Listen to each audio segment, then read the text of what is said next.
தாவேகாவுக்கு இந்த booth committee இந்த பிரச்சனையெல்லாம் கிடையாது, எதுவுமே கிடையாது. தாவேகாவை ஒரு டுபாக்கூர் கட்சி. கோயம்புத்தூர் நல்லா மழை பெய்யுது மத்தியானம் கிளைமேட் நல்லா இருக்கும். அதனால் அங்கே போய் பார்ப்பல அங்கே போட்டிருக்காங்க.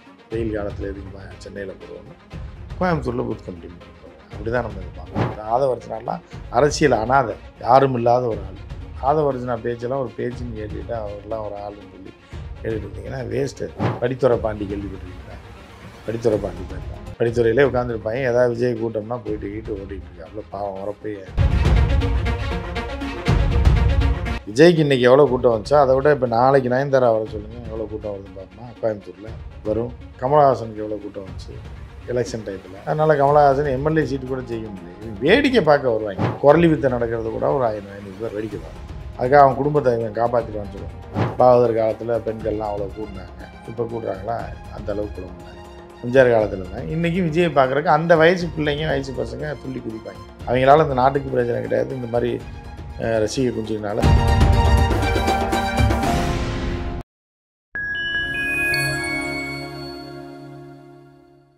ஃபைன் டைம் மீடியா நேயர்களுக்கு வணக்கம். நான் உங்கள் சங்கீத் குஹன். நம்ம சிறப்பு நிகழ்ச்சியில் நம்மோடு இணைந்திருக்கிறார் மதிப்பிற்குரிய மூத்த பத்திரிகையாளர் திரு உமாபதி அவர்கள். வணக்கம் சார். வணக்கம். தமிழக வெற்றி கழகத்தின் சார்பில் பூத் கமிட்டி கருத்தரங்கம் 2 நாட்கள் கோவையில் நடைபெறுகிறது. இந்த விஷயம் தாவேகாவுக்கு தேர்தலில் பலனளிக்குமா? தாவேகாவுக்கு இந்த பூத் கமிட்டி இந்த பிரச்சனையெல்லாம் கிடையாது, எதுவுமே கிடையாது. தாவேகா ஒரு டுபாக்கூர் கட்சி. அதில் சில்லுவண்டுகள் 18-20 வயசு நிறைந்தவர்கள் ஓட்டு போடுவான். இதுதான் நடக்க போகுது.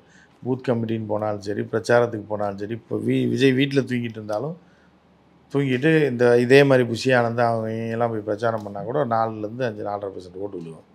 விஜய் இறங்கி பிரச்சாரம் பண்ணி விழுந்தால் ஒரு 6-7% ஓட்டு விழுவோம்.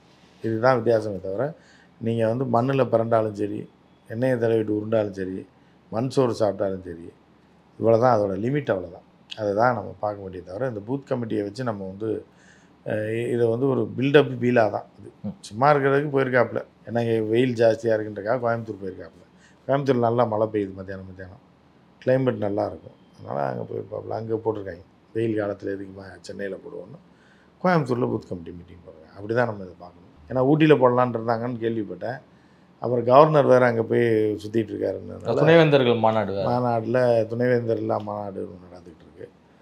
அதுக்கு போயிருக்காருன்றதுனால இவர்கள் கோயம்புத்தூரில் இது பண்ணியிருக்காங்க. இந்த பூத் கமிட்டி மாநாடு என்பது திமுக அதிமுகவுக்கு அடுத்து ஒரு பெரிய பூத் கமிட்டி உள்ள கட்சியாக, 3வது பெரிய கட்சியாக மாற்றும் நடவடிக்கையில் ஈடுபட போகிறோம் அப்படிங்கிறது குறிப்பிட்டிருக்கிறாரு ஆதவ் அர்ஜுனா அவர்கள். திமுக அதிமுகவுக்கு அடுத்து தாவேகா அந்த நிலைமையில் இருக்கா? நீ யார் சொல்கிறான்றது. ஆதவ் அர்ஜுனா என்கிற ஆளை வீட்டை விட்டே துரத்தி விட்டாங்க. முதல்ல வீட்டிலே சோறு போடுறதில்ல. அவர் பேச்செல்லாம் நீங்கள் பேசிகிட்டு இருக்கீங்க, டிவியில் பேட்டி எடுத்துகிட்டு இருக்காங்க வாரம். சரி, அவங்க எடுக்கிறாங்க, ரைட்டு, கிறங்க அவனுக்கு காசை கொடுக்குறாங்க, ஸ்பான்சர் பண்ணுறான், எடுக்கிறாங்க. ஒரு பேனாவோட போய் சுற்றிக்கிட்டு இருப்பான். நீங்களும் ஏன் யூடியூப்லேயும் ஆதவ் அர்ஜுனா போட்டு எடுத்துகிட்டு இருக்கீங்க? உங்களுக்கு விளம்பரம் கொடுத்துருக்காருன்னு நினைக்கிறேன். ஆதவ் அர்ஜுனாலாம் அரசியல் அனாதை, யாரும் இல்லாத ஒரு ஆள். ஆதவ் அர்ஜுனா பேச்செல்லாம் ஒரு பேச்சுன்னு கேட்டுக்கிட்டு அவர்லாம் ஒரு ஆளுன்னு சொல்லி கேட்டுட்டு இருந்தீங்கன்னா வேஸ்ட்டு. அது அவரெல்லாம் அரலூசுன்னு சொல்லல. அந்த அளவுக்கு வேணால் வைக்கலாமே தவிர அதை தாண்டி ஆதவ் அர்ஜுனா பேசுகிறதுக்கெல்லாம் ஒன்றுமே கிடையாது அப்படின்றது தான் நம்ம பேசணும். அந்த கட்சியில் ஏதோ போய் காசை கொடுத்து சேர்ந்து ஒரு பொறுப்பு வாங்கியிருக்காப்புல. அந்த 5% ஓட்டு விஜய் ஏமாற்றி எதாவது அதை இதையும் வாடகை சுட்டுக்கிட்டு மீடியாக்காரனுக்கு காசை கொடுத்து ஸ்பான்சர் பண்ணி, ப்ரோக்ராமுக்கு ஸ்பான்சர் பண்ணி, என்னை 1/2 மணி நேரம் பேட்டி எடுத்து போடுங்க, 20 நிமிஷம் போடுங்கன்னு சொல்லி பொழப்பை ஓட்டிகிட்டு அப்படி இருக்காப்புல. இப்போ வீட்லேயும் துரத்தி விட்டாங்க, இவருக்கு எங்களுக்கு சம்மந்தம் இல்லைன்னு. அப்படி ஒரு அனாதையாக, அரசியல் அனாதையாகவும் அப்படியே சுற்றிக்கிட்டு எதையாவது பேட்டி கொடுத்துக்கிட்டு இப்படி. படித்துறை பாண்டி கேள்விப்பட்டிருக்கீங்களா? படித்துறை பாண்டி மாதிரி தான். படித்துறையிலே உட்காந்துருப்பாங்க. ஏதாவது விஜய் கூட்டம்னா போயிட்டு ஓடிட்டு இருக்கு. அவ்வளோ பாவம் வரப்போய் ஏர்போர்ட்லேருந்து அந்த பூத் கமிட்டி கருத்தரங்க கூட்டத்துக்கு போகிற வரைக்குமே பயங்கர கூட்டம் அப்படின்னு காட்டப்படுது. இன்னொரு விஷயம், நிறைய தொண்டர்கள் அவருடைய கேரவன்லேயே ஏறி விஜயை நெருங்க போகிறாங்க தலைவான்னு சொல்லிட்டுலாம். ஆமாம், ஹியூமன் கேபிட்டல்ஸ் அப்படி தாங்க இருப்பா. காணாததை கண்டவன். நீங்கள் நகை கடை திறக்கிறதுக்கு நயன்தாரா போனால் கூட எவ்வளோ கூட்டம் வருது பார்த்தீங்களா? எத்தனை பவுன்சர் போவான் தெரியுமா பின்னாடி? ஏன்னா எங்கேயாவது எதையாவது ஒன்று பண்ணி விட்டுருவாங்க. புரியுதா உங்களுக்கு? பார்த்துருக்கீங்களா இல்லையா? சில நடிகைகள், சாதாரண நடிகைகள் இப்போ அந்த இதில் ஊசி பாசி ஊற்றிட்டு இருந்துச்சு ஒரு பிள்ளை. இதில் உத்தரப்பிரதேசில் கும்பமேளாவில் ஊசி பாசி ஊற்றிருந்த பிள்ளையை கூட்டு கேரளாவில் ஒரு நகை கடையில் கொண்டு செம்மனூர் ஜுவல்லர்ஸில் ஃபங்க்ஷன் வச்சாங்க. அந்த பிள்ளை யூடியூப்பில் 4 யூடியூப்பில் வந்தது. பார்த்தா ஆயிரக்கணக்கில் கூட்டம் அந்த பிள்ளையை போட்டு முக்கிறாங்க. ஸோ அப்படி இருக்கும்போது அப்போ விஜய் இத்தனை வருஷமாக ஃபீல்டில் இருக்குது, இத்தனை படத்தில் நடிச்சிருக்காரு, அவரை முக்கிய மாட்டாங்களா? இதெல்லாம் யதார்த்தமான விஷயம். ஹியூமன் கேட்டல்ஸ் வாழ்க்கையில் இதெல்லாம் சகஜம். அடித்து வருவான், வந்து அப்படியே தொங்கி தலைவா அப்படின்னு இது பண்ணுவான், மருந்தை குடிப்பான், தீ குளிப்பான். இதெல்லாம் முட்டாள்களுடைய இதில் வந்து உலகத்தில் இதெல்லாம் சகஜமான ஒரு விஷயம். இல்லை, எம்ஜிஆர் மாதிரியான கூட்டம் வந்து விஜய்க்கும் எம்ஜிஆரெல்லாம் சொல்லாதீங்க. அவருக்கும் காசு கொடுத்து கூப்பிட்டு வராத கூட்டம் தான், இவங்களும் காசு கூட்டம் வந்துச்சு. ராமராஜனுக்கு தான் ஒரு காலத்தில் கூட்டம் வந்துச்சு. எல்லாம் நயன்தாராக்கு இன்றைக்கி வரைக்கும் வந்துட்டு இருக்கேன். அப்போ விஜய் நயன்தாரா முதலமைச்சர் ஆக்கிடுவோமா? விஜய்க்கு இன்றைக்கி எவ்வளோ கூட்டம் வந்துச்சோ அதை விட இப்போ நாளைக்கு நயன்தாரா வர சொல்லுங்கள், எவ்வளோ கூட்டம் வருதுன்னு பார்ப்போமா? கோயம்புத்தூரில் வரும். கமலஹாசனுக்கு எவ்வளோ கூட்டம் வந்துச்சு எலெக்ஷன் டயத்தில். அதனால் கமலஹாசன் எம்எல்ஏ சீட்டு கூட ஜெயிக்க முடியல. இவங்க வேடிக்கை பார்க்க வருவாங்க. யாரா விஜயை போய் பார்த்துடலாம், சென்னையில் போனால் பார்க்க முடியாது. விஜய் வந்து கட்டின பொண்டாட்டியே பார்க்க முடியாதுன்றது வேறு மாதிரியான சூழலில் தான் இருக்குது. ஸோ அப்படி இருக்கும்போது சரி விஜய் வெளியே வர்றாப்புல அப்படிங்கும்போது ஒரு கூட்டம் வரத்தான் செய்யும். பார்த்துட்டு வரலாம் அப்படின்னு வருவாங்க. அந்த மாதிரி வர கூட்டம் தான் அது. ஒரு 6%, அதான் சொன்னேன்ல, 4-5% சின்ன பசங்க இருப்பாங்க வீட்டில் பொழுது போகாமல். விஜயை பார்க்கணும், விஜய் ரசிகராக இருப்பான், அவெல்லாம் பார்க்கலாம், ஏர்போர்ட்டுக்கு போனால் பார்த்துடலாம், விஜயை க்ளோஸில் பார்க்கலான்னு வந்துடுவாங்க. அது இன்றைக்கி நேரத்தில் இல்லை. கலைஞர், அண்ணா, ஜெயலலிதா, இப்படி இப்போ தலைவர்கள் எல்லா காலத்துலேயும் வந்து அது இருக்க தான் செய்யும். ஆனால் ஓட்டு போட மாட்டாங்க. ஓட்டு போடுறதுன்றது வேறு, வேடிக்கை பார்க்க வர்றதுன்றது வேறு. இப்போ குரலி வித்தை நடக்கிறது கூட ஒரு 500 பேர் வேடிக்கை பார்ப்பான். அதுக்காக அவன் குடும்பத்தை அவன் காப்பாற்றிடுவான்னு சொல்ல முடியுமா? வித்தை முடிஞ்சோடனே போயிடுவான். சில பேர் காசே போடாமல் கூட போயிடுவான். பல பேர், சில பேர் தான் காசு போடுவான். அவனுக்கு பொழுதுபோக்கு வந்து வித்தை பார்க்குறாங்க. விஜய் வித்தையை பார்த்துட்டு போகிறாங்க. வண்டியிலே வராரு, தலைவான் கை தட்டுவான், இதாக பண்ணுவான். தமிழ்நாட்டில் கட்சி தொடங்கிய பல நடிகர்கள் வந்து சாதிச்சதையும் நம்ம வந்து பார்க்கணும். சாதிச்சது பார்த்துருப்பீங்க, எல்லாம் தான் பார்த்துருப்பீங்க. எல்லா நடிகர்கள்னால் எல்லா நடிகரும் தான் இருக்காங்க. பான் ஆக்டர் கேள்விப்பட்டிருக்கீங்கல்ல, எல்லாருமே நடிகர் தான். அதனால் ஒருத்தரை நீங்கள் அவர் ஜெயிச்சாருன்றதுக்காக இவரை கம்பேர் பண்ண முடியாது. இந்த நடிகர் இவ்வளோ கேவலமாக நடிச்சிருக்கான்றக்காக அந்த மாதிரி விஜயை கம்பேர் பண்ண முடியாது. ஸோ அதனால் ஒவ்வொருத்தருக்கும் விஜய்க்கு வந்து அவ்வளோதான். என்ன சாதிச்ச யார்? எம்ஜிஆர் காலத்துக்கு அப்புறம் யாருமே சாதிக்கலையே.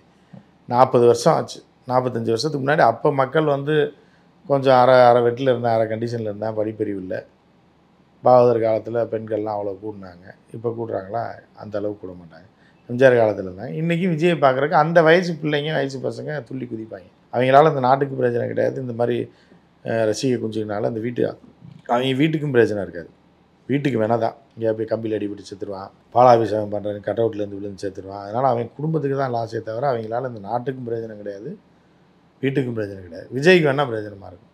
கொஞ்சம் ஒரு 4-5% ஓட்டு போடுவாங்க. இப்படி தான் போகும். விஜயால் அஞ்சு நடுங்கி கிடக்கிறது திமுக அரசும் மத்திய பாஜக அரசும் அப்படின்னு சொல்லிட்டு அந்த கட்சியினுடைய செய்தி தொடர்பாளர்கள்லாம் தொடர்ந்து சொல்லி வர்றாங்க. உண்மையாலுமே அவ்வளோ தூரம் உங்களுக்குலாம் வந்து பயம் இருக்கா? இல்லை, அது எல்லாருமே வந்து நீங்கள் வந்து எப்படின்னா, நீங்கள் கோயிலில் உட்காந்துருப்ப பிச்சைக்காரன் திடீர்னு ஒருத்தன் வந்து எல்லாம் புளியோதரை வாங்கி சாப்பிட்டுக்கும்போது ஒருத்தன் பிரியாணி சொன்னதை போட்டு போயிடுவான். அவன் என்ன நினைப்பான்னா, அன்றைக்கி டேட்டில் நம்ம தாண்டா பெரிய ஆள் நினைப்பான். இப்போ கூட இருக்கவனை பார்த்து ஏளனமாக சிரிப்பான், பிரியாணி பாரு உனக்கு வந்துச்சா அப்படின்ற மாதிரி. ஸோ இந்த மாதிரியே வந்து அது வந்து நம்ம இவங்களை பிச்சைக்காரன்னு சொல்லலை, நீங்கள் அப்படி நினச்சிடக்கூடாது. எல்லா இதில் எடுத்து பார்த்தீங்கன்னாலும் வந்து அவன் பெருமைப்படுறதுக்கு ஒவ்வொன்றும் சொல்லிக்குவான். அவனே தாழ்ந்து பேசிக்க மாட்டான்.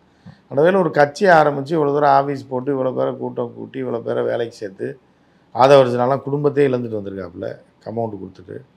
இந்த புஷி ஆனந்தெலாம் வந்திருக்காங்க, இத்தனை பேர் கூட வந்துட்டான், இவ்வளோ மாநாடு நடத்தியாச்சு, இவ்வளோ செலவு பண்ணியாச்சு, இன்னும் நம்ம தோற்றுருவோன்னா சொல்லிட்டு இருப்பாங்க. நெருக்கடி, இதுக்கு நெருக்கடி, அதுக்கு நெருக்கடி, அவங்காலி இவங்காலி, டிஎம்கே காலி ஆயிரும், அதிமுக ஒழிஞ்சு போயிடும், இப்படி தான் சொல்லிட்டு இருப்பாங்க. அப்போ தான் கட்சி நடத்த முடியும். ஸோ அதனால் அவன் கட்சியை ஆரம்பிச்சிருக்கான், செலவு பண்ணுறான்றப்ப அவன் பெருமையாக தான் பேசுது. இப்போ நீங்கள் இந்த சட்டம் எடுத்திருக்கீங்கன்னா இந்த கலர் உங்களுக்கு பிடிச்சிருக்குன்றதுனால தான் எடுத்திருக்கீங்க. அடுத்தவனுக்கு பிடிச்சிருக்குன்னு சொல்ல முடியாதுல்ல. இப்போ நான் போட்டிருக்கேன்னா இது எனக்கு பிடிச்சிருக்கு, நான் போட்டிருக்கேன், அப்போ நான் இதை பெருமையாக சூப்பர் சட்டைங்க, இப்படி காசு இவ்வளோ கொடுத்து வாங்கினேன் நானாக பெருமை பேசிக்க வேண்டியதான். இப்போ நானே சொல்லுவேன்னா ஒரு பார்க்க ஒரு கேவலமான சட்டைங்க சும்மா எடுத்து போட்டிருக்கேன் அப்படின்னு சொல்லுவேன், நான் சொல்ல மாட்டேன். ஸோ இதுதான் வந்து ஹியூமன் சைக்காலஜி. ஒருத்தர் ஆரம்பிச்சிருக்கான், செலவு பண்ணியிருக்கான், இவ்வளோ தூரம் பண்ணியிருக்கான், அடி மிதி வாங்கியிருக்காங்க. வாங்கும்போது அவங்க ஜெயிப்பான்னு தானே சொல்லுவாங்க. நீங்கள் சீமானை கேளுங்க, சீமான் தான் அதிபர்னுவாங்க. இவர் கேட்டிங்கன்னா இவர் தான் முதலமைச்சர்னுவாங்க. இப்படி எல்லாம் ரோட்டில் வரவன் போகிறான், இவர் தான் முதலமைச்சர், இவர் தான் பிரதமர், நாளைய ஜனாதிபதி இவர் தான், வருங்கால ஜனாதிபதி இவர் தான், அமெரிக்க ஜனாதிபதி இவர் தான் அவன் சொல்லிட்டு தான் இருப்பாங்க. நீங்கள் தேவநாதன் யாதவ்னு ஒருத்தன் ஜெயிலில் இருக்கான், திட்டுப்பேன், ஒரு சிவங்கில கூட நின்னாரு. ஆமாம், அவன் வந்து மக்கள் பணத்தை மொத்தமாக கொள்ளையடிச்சு ஜெயிலுக்கு போயிட்டான், பாஜக கூட்டணி. அந்த ஆளை கேட்டிங்கன்னா அந்த ஆள் தான் அடுத்த எம்எல்ஏ மினிஸ்டர்னுவாங்க.